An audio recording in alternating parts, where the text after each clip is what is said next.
দেবায়ন ঘোষ, এরা লাস্ট না করে সেমিস্টার 5-4 পাস করে গেল, বুঝছিস?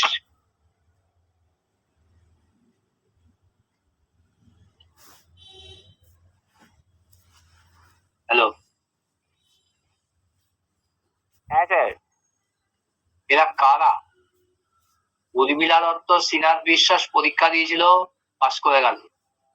দেবায়ন ঘোষ পাস করে গেল।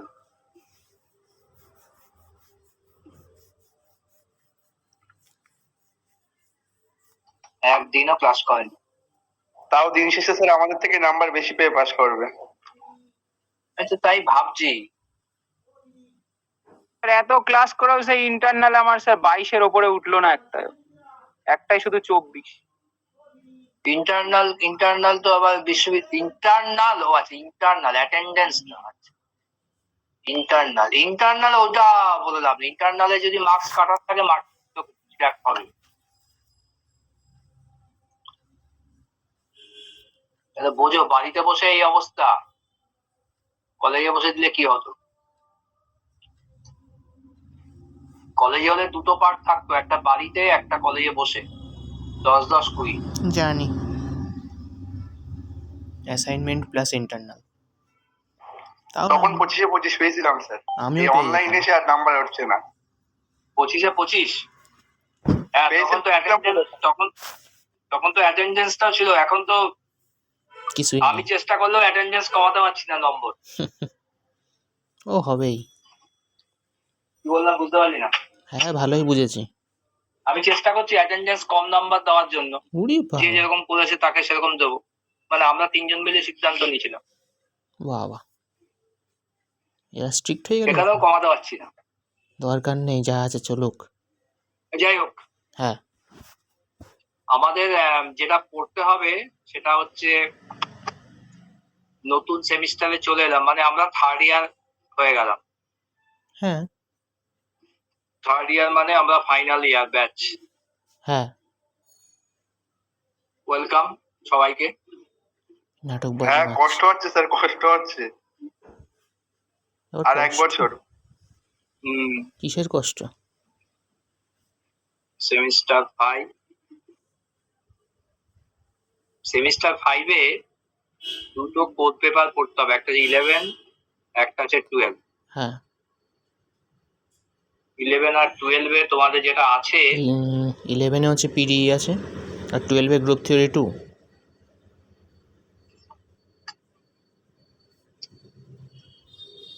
একটু তাড়াতাড়ি বলবেন।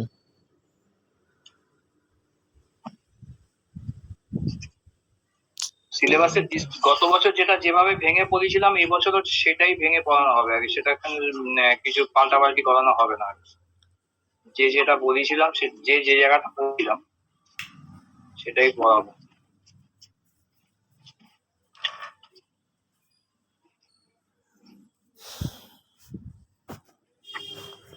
এটাতে আছে পার্শিয়াল ডিফারেনশিয়াল ইকুয়েশন।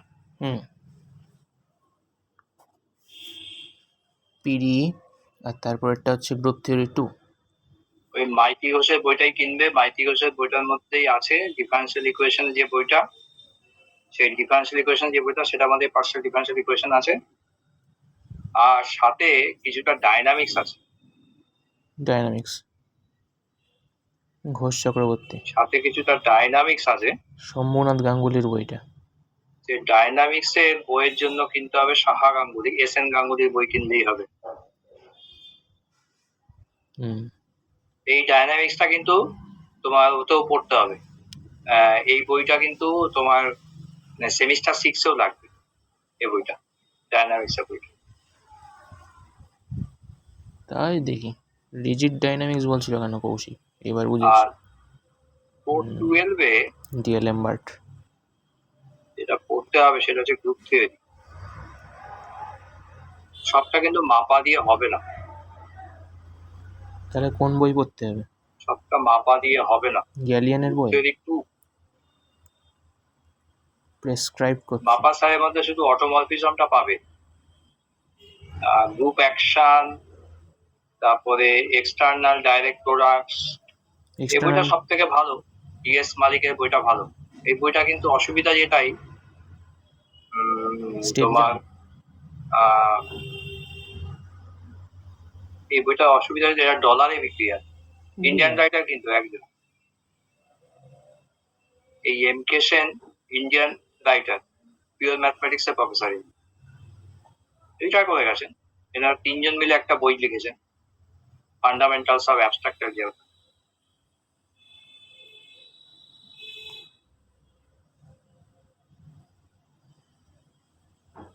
এটা আবার ডলারে বিক্রি হয়। বাবা, ডলার! তাহলে স্যারই কিনতে পারবে, আমি পারবো না। এছাড়াও দুটো বই আছে,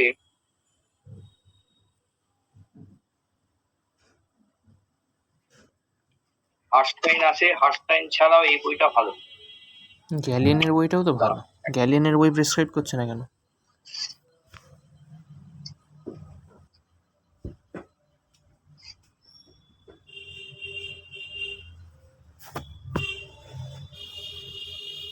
গ্যালিয়ান স্যারের বইটাও তো ভালো।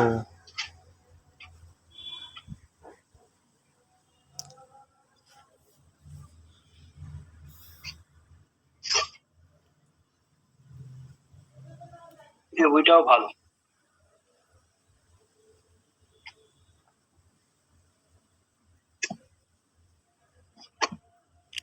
এর মধ্যেও তোমার group action, permutation, direct product, এই বইটাও ভালো। অ্যালজেব্রা, ইভেন স্বামী,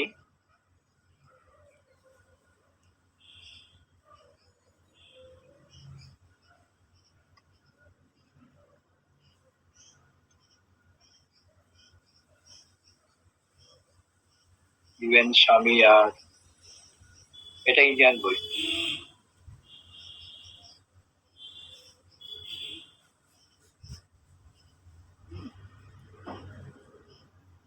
আর একটা বই আছে, শ্রমিক ঘোষের একটা বই আছে, এম.কে. সেন আর পার্থ সারথীর সঙ্গে। ওই বইটার মধ্যেও কিছুটা আছে। সবটা সব জায়গায় কিন্তু ঠিকঠাক করে কিন্তু কমপ্লিট পাবে না। তো আমরা যে মানে মোটামুটি একটা তো সবাই কিছু না কিছু পড়াবো, সেখান থেকে পুরোটাই তোমার সিলেবাস কভার হয়ে যাবে। আর তোমাদের এখানে আরো দুটো পেপার পড়তে হবে, সেটা হচ্ছে যে programming, discipline specific course. Discipline,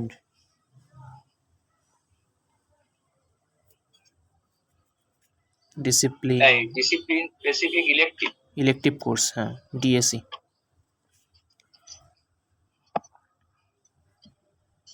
discipline specific course, electives, I mean elective, হ্যাঁ। যেটাকে শর্টে বলে ডিএসসি। এখানে তোমাদের সিলেবাসে 3টে টপিক আছে, তার মধ্যে দুটো নিতে এই হবে। 3টে টপিকের মধ্যে নেওয়াও হয়ে যে গেছে। কোনো দুটো টপিক তোমাকে পরীক্ষা দিতে হবে। পাশেও আছে এগুলো।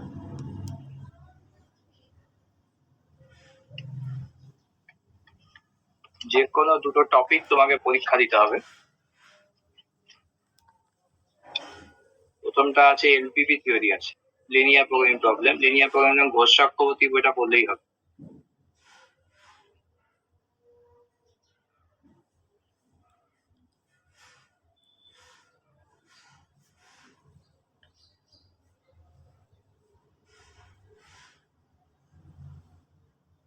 পরেরটা নাম্বার থিওরি।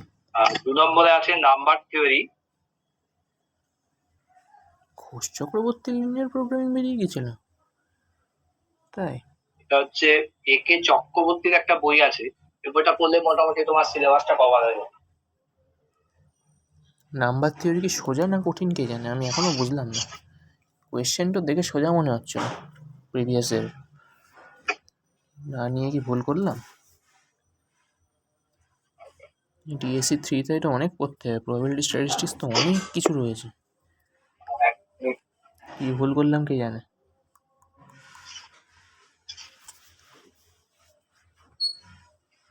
দেখা যাবে কোনটা।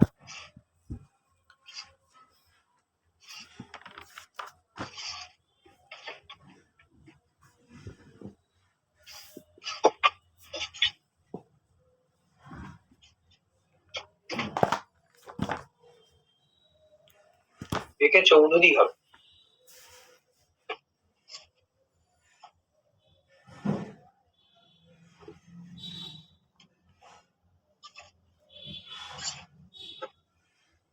কাজের সময় হাজার কাজ কিছু পাই। একে চৌধুরী বলে একটা বই আছে, ইন্ডিয়ান রাইটার, বেশ ভালো। আর একটা বই আছে বার্টন, বার্টন। এই বইটাও ভালো। Number 3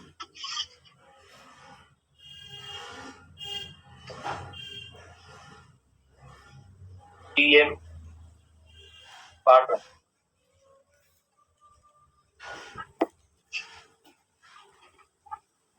DM Burton.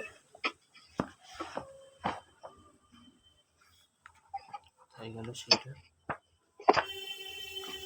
এটা অজয় কুমার চৌধুরী। এটা ডুয়ালিটি থিওরি না? অজয় কুমার চৌধুরী, এটা যে DM বার্টন। এই দুটো বই আছে, দুটো বই ভালো। আর DSC 3 আছে তোমার প্রবাবিলিটি অ্যান্ড স্ট্যাটিস্টিক্স।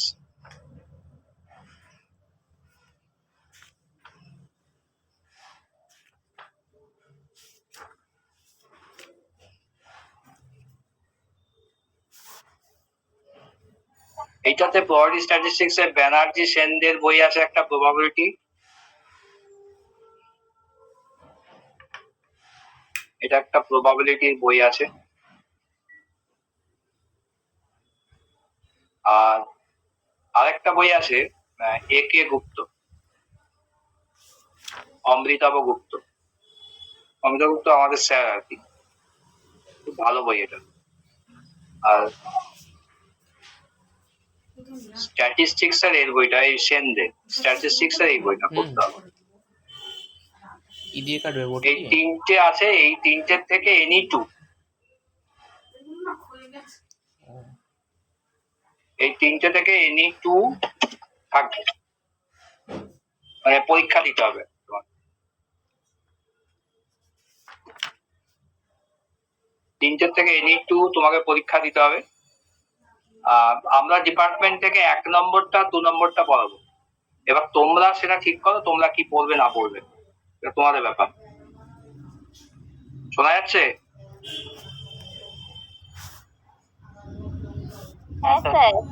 হ্যাঁ, ডিপার্টমেন্ট থেকে 1 নম্বর এবং 2 নম্বরটা গত বছরে পড়ানো হয়েছিল, এই বছরও পড়ানো হবে। স্যার আমি LPP আর ওই প্রবাবিলিটি নেব। সে যেটা ডিপার্টমেন্ট থেকে কিন্তু এই দুটোই পড়ানো হবে। কিন্তু ইন্টারনাল নিয়ে ইন্টারনাল নিয়ে কোনো চিন্তা নেই, ইন্টারনালের প্রশ্ন করে দেওয়া হবে। আর এক্সটার্নাল হলে তো এক্সটার্নালি পরীক্ষা দেবে গিয়ে। হ্যাঁ, কি বলছো? স্যার বলছি যে প্রবাবিলিটি স্ট্যাটিস্টিক্স পড়াবেন না আপনারা? না, প্রবাবিলিটি স্ট্যাটিস্টিক্স এর সিলেবাসটা যথেষ্ট বড় সিলেবাস। আমরা নাম্বার থিওরি পড়াবো আর LPP পড়াবো। আচ্ছা স্যার। এটা প্রবাবিলিটি গত বছরে এটা পড়ানো হয়েছিল। কারণ প্রচন্ড বড় সিলেবাস, নাম্বার থিওরিটা ছোট। নাম্বার থিওরিটা কি আর তো? আজকে প্রথম দিন আমি এই যে ডিনামিক্স এর একটা চ্যাপ্টার শুরু করছি। ম্যাম, MB ম্যাম, ওই MB ম্যামের কাছে আছে, আমি খুঁজে পাচ্ছি না কম্পিউটারে, ওই ডিস্ট্রিবিউশন অফ সিলেবাস, মানে কে কোনটা গত বছর পড়িয়েছিলাম, ম্যাম হয়তো আজকেই দিয়ে দেবে, সেটাই গ্রুপে তোমাদের দিয়ে দেবে, যে কে কোনটা গত বছর পড়িয়েছিলাম সেটাই এবছর পড়ানো হবে কোন গ্রুপে। আপাতত আমি ডায়নামিক্স এর একটা চ্যাপ্টার শুরু করছি। স্যার একটা কথা বলবো? বলে গেল। বলছি স্যার, আমাদের যদি সবাই যদি ধরেন প্রবাবিলিটি নেয়, তাহলে আপনার নাম্বার থিওরি পড়াবেন কি করে? সবাই নেয়, তুই দায়িত্ব নিয়ে নিলি সবার? না, আমি বলছি যদি নেয় তাহলে প্রবাবিলিটি পড়াবেন কি করে, মানে নাম্বার থিওরি কি করে হবে? ডিপার্টমেন্টের টিচারদের সাথে মিটিং করছি। শোনা যাচ্ছে না স্যার। ডিপার্টমেন্টের টিচারদের সঙ্গে মিটিং হবে, যখন মিটিং শুনবি, মিটিং এ বলবি। ও আচ্ছা, ঠিক আছে। সিলেবাস শেষ না হলে কিন্তু দায়িত্ব দিবি না, কিন্তু দায়ী দিবি না কিন্তু আমাদের। না, না, এরকম হয় বলতো। আমি না, না, সে পদ সবটাই তো শুনতে হবে তোকে, ভালো মন্দ সবটাই তোকে শুনতে হবে। পরে রাগ করবো সেটা হবে না। না না ঠিক আছে, আর কিছু বলছি না স্যার। আমরা যদি কলেজে থাকতাম তখন তুই কি করতি? তোর সাথে আমার ঝগড়া নেই, তোর সাথে আমার ব্যক্তিগত ঝামেলা নেই। আপনি কি বলছেন স্যার এসব? আমি নর্মাল একটা প্রশ্ন জিজ্ঞাসা করলাম। হ্যাঁ সেটাই, তোর তোর তো ক্ষতি চাই না আমরা। নাম্বার থিওরি শিখতে তোর কি অসুবিধা? রিসার্চার করবি না নাকি?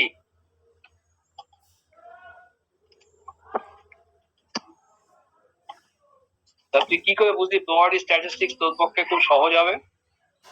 আমি তো সেটা বুঝতে পারছি না। মানে স্যার ওই বলবো না, আর কিছু শুনবো না, আর কিছু শুনবো না। তো আমাদের 3 জন টিচারকে বিশ্বাস করছিস না, তো আমি আর কি বলবো?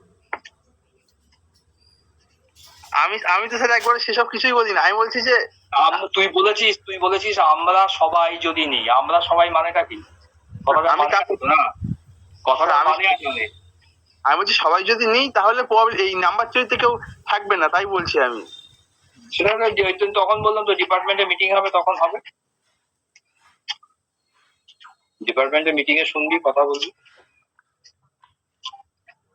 যদি সেরকম প্রবলেম অ্যারাইজ করে তাহলে ডিপার্টমেন্টের মিটিং থেকে দিদিমণিরাও থাকবেন, আমিও থাকবো, তোমরাও থাকবে, সমস্যা মেটাবে। তুমি সবার দায়িত্ব নিয়ে নিয়েছো তো? তোমার সঙ্গে মিটিং করলে মিটিং হবে তো?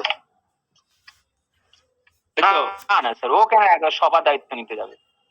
ওর কথা বললে আমিও তো ও তো বলে ফেলেছে সেরকম সবাই যদি নেয়। স্যার ও তো এমনি বলতে চাইছে, মানে যদি সবাই নেয় তাহলে নাম্বার থিওরি কিভাবে পড়বেন সেটাই বলছে। তোমরা আমাদের উপর ভরসা রাখছো না কেন? আমাদের উপরে আমরা স্যার ভরসার কথা না স্যার, এমনিও একটা সাধারণ তোমারটা একটা বলো, প্রশ্ন। তুমি তোমারটা বলো, তোমার প্রবলেমটা বলো। তুমি তো সবই নতুন জিনিস শিখছো, তুমি তো পুরোনো জিনিস শিখছো না। একটা নতুন জিনিস যদি শিখতে চাও, স্যাররা যদি শেখায় তাহলে কি হতো? এই যদি বাধ্যতামূলক থাকতো তখন কি হতো? তাহলে কি হতো আগে বলো। ধরো এখান থেকে গ্রুপ থিওরিটা এখানে চলে এসছে, ধরো কথার কথা, এই গ্রুপ থিওরি সিলেবাসটা পুরো এখানে চলে এসছে, নাম্বার থিওরিটা ওখানে চলে গেছে, তখন কি করতে?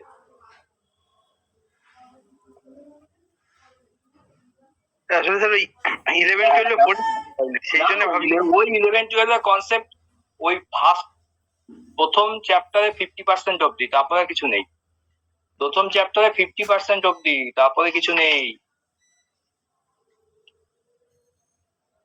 আচ্ছা স্যার, ভুল হয়ে গেছে স্যার। ভুল হয়নি, তুই বিশ্বাস করছিস না। স্যার যেটা সুবিধাই হবে সেটাই করাবেন স্যার, আমরা সেটাই সুবিধা না, আমি সুবিধার কথা বলিনি। আমরা বলেছি যে তোদের যদি ক্ষতি হয় তাহলে তো আমাদের ক্ষতি। তুই যদি 2 নম্বর কম পাস বিশ্ববিদ্যালয়ে তো আমারই বাজে লাগবে। আমরা তো জেদ করছি না, আমরা চাইছি একটা ভালো জিনিস শেখ,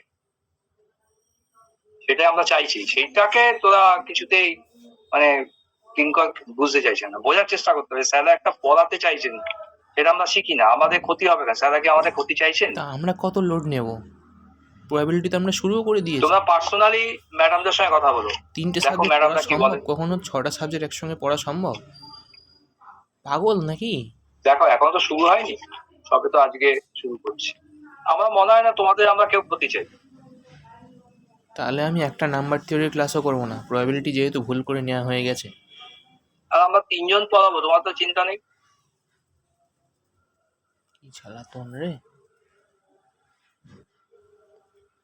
নাম্বার থিওরি আমি নিইনি, কেউই নেয়নি।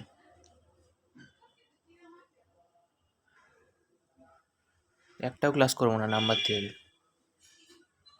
যা ইচ্ছা বলুক। আমি বলে দেবো আমি প্রবাবিলিটি নিয়েছি। প্রাইভেট টিউশনের দরকার নেই কিন্তু, আমি পরিষ্কার কথা বলে দিচ্ছি, একদম পরিষ্কার কথাটা বলে দিলাম আমি, যেটা তোরা বলতে পারছিস না। আমি বলছি প্রাইভেট টিউশনের দরকার নেই, যা পড়াবো আমরা। কলেজ হলে বোঝা যেত কিরম লাগতো, শেষই হতো না কলেজ হলে।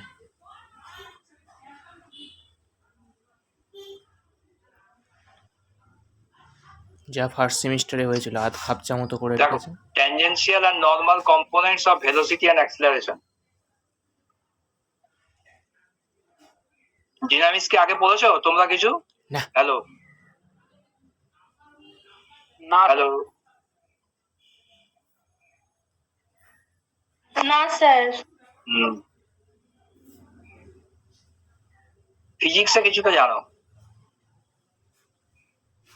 ফিজিক্সে কিছুটা জানো? ধরো OX সরলরেখায় একটি পার্টিকেল, একটা পার্টিকেল গতিশীল OX সরলরেখায়, যে কোনো টি সময়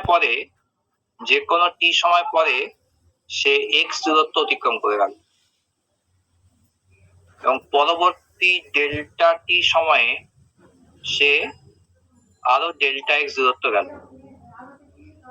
তাহলে ডেল্টা x সময়ে সে ডেল্টা টি দূরত্ব গেছে, সরি ডেল্টা টি সময়ে সে ডেল্টা x দূরত্ব গেছে।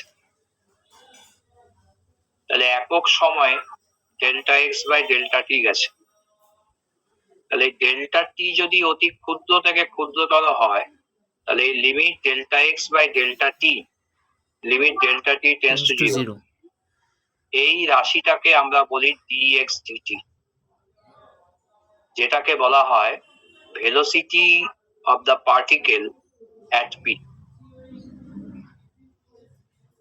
হ্যালো, পি বিন্দুতে কণাটির বেগ, যেটাকে আমরা পরবর্তীকালে ভি দিয়ে প্রকাশ করি। হ্যালো,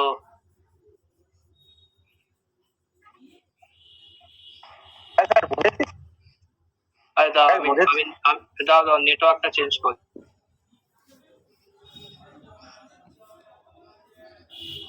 দেখা যাচ্ছে তো? হ্যাঁ স্যার দেখা যাচ্ছে। এবার তাহলে পি বিন্দুতে যদি পার্টিকেলটার বেগ ভি হয়, মনে করি কিউ বিন্দুতে যাওয়ার পরে পার্টিকেলটার বেগ হচ্ছে ভি প্লাস ডেল্টা ভি। তার মানে ডেল্টা টি সময় পরে পার্টিকেলটা বেগ হয়ে দাঁড়ালো ভি প্লাস ডেল্টা ভি। তার মানে ডেল্টা টি সময় তার বেগের পরিবর্তন হয়েছে ডেল্টা ভি। তাহলে একক সময় তাহলে কত হবে? ডেল্টা ভি বাই ডেল্টা টি। তাহলে এবার যদি ডেল্টা টি যদি 0 থেকে 0 করো, ডেল্টা ভি বাই ডেল্টা টি, তাহলে এটাকে আমরা বলতে পারি ডিভি ডিটি। এই ডিভি ডিটিটাকেই বলা হচ্ছে acceleration of the particle at P. এটা বোধহয় ফিজিক্সে একটু পড়েছো না, যেটাকে এফ দিয়ে প্রকাশ করো? ক্লাস 11-এ পড়েছো বোধহয়, সরলরৈখিক গতি। হ্যালো হ্যালো, হ্যাঁ স্যার, এগুলো পড়েছিলাম। হ্যাঁ তা বলেছিল, এইগুলি ছিল v square equal to u square plus 2fs, এগুলি সব পড়েছিল। ভি ছিল, এই যে ভিটা হচ্ছে dx dt, আর অ্যাক্সিলারেশনটা হচ্ছে dv dt বা d2x dt2, যদি পার্টিকেলটা একটি সরল রেখায় চলে। তাহলে তার ত্বরণ এবং বেগ দুটোই আমি পেলাম। এখন আমাদের এখানে আমি যেটা এখানে আলোচনা করব সেটা হচ্ছে পার্টিকেলটা যদি একটি সমতলে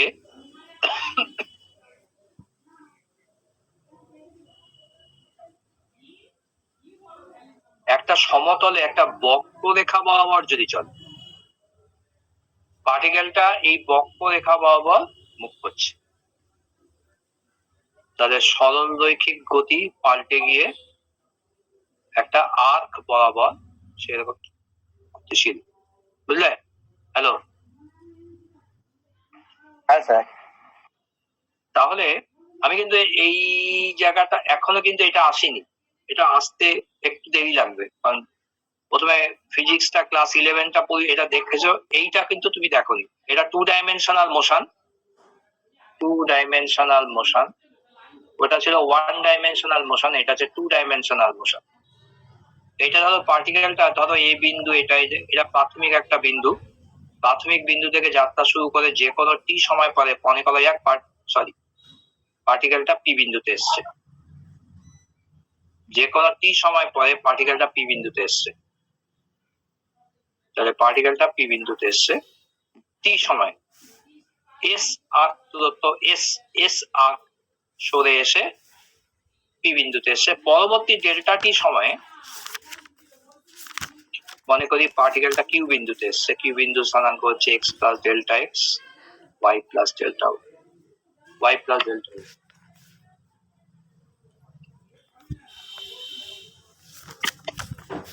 হ্যালো, আচ্ছা ঠিক আছে।